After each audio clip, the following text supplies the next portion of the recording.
သ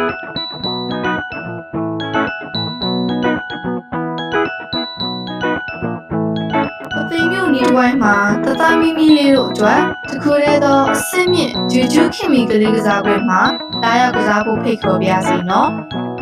အသက်2နှစ်မှ73နှစ်အတွင်းကလေးတိုင်းလွတ်လပ်ပျော်ရွှင်စွာကစားနိုင်ဖို့နိုင်ငံတကာအဆင့်မီကစားနည်းမျိုးစုံထည့်သွင်းထားရှိပါတယ်နေ့စဉ်နနက်9နာရီမှညနေ9နာရီအထိဖွင့်လှစ်ထားရှိပါတယ်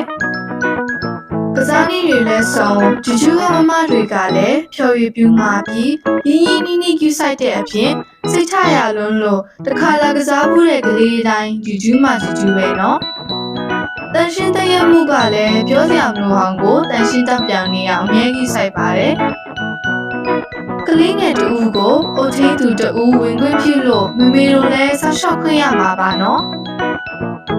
ဆယ်ကတခါကစားခွင့်ပေးမှာဆိုတော့ကစားခွင့်ကလေးတွေတင်ထားဖို့မမေ့ပါနဲ့နော်